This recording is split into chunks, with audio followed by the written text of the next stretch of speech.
Depuis l'ouverture du Dôme en 2015, l'équipe de Saut Numérique s'est installée au 3e étage de cette petite cité des sciences cannaises.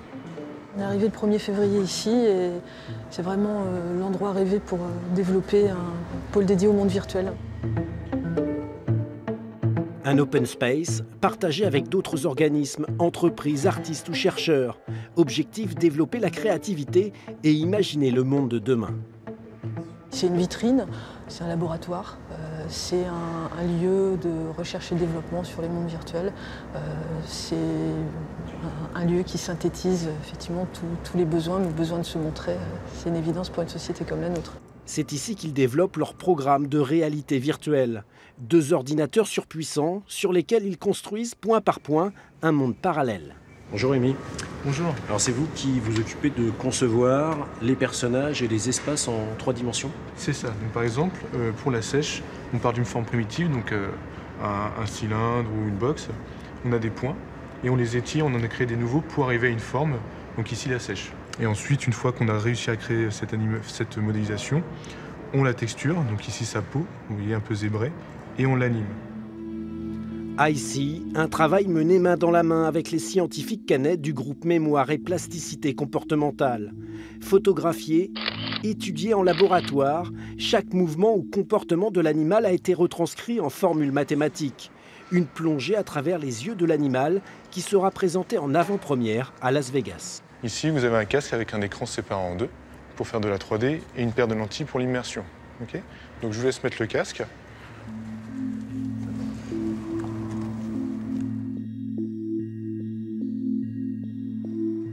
Tout est très écrit, très calculé forcément pour que le nageur ait l'impression de pouvoir faire ce qu'il veut. Il faut qu'on ait envisagé toutes les hypothèses, qu'on les ait posées au bon endroit, au bon moment, puisque l'objectif ici, c'est de faire une copie du monde réel. On est dans une représentation du monde réel.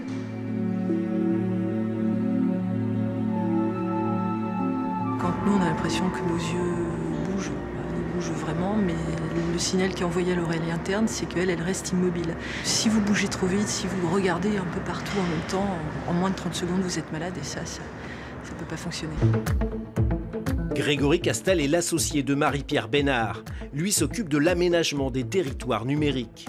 Plus simplement, il développe des espaces ou des sites internet et surveille leurs performances quotidiennement.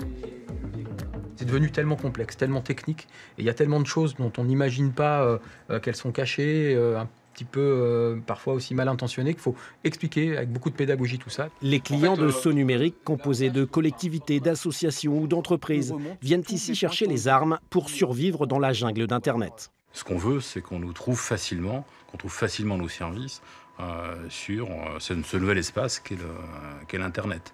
Et donc, avec Greg et Marie-Pierre, on espère bien qu'on aura là des gens qui nous pousseront en haut des listes Google.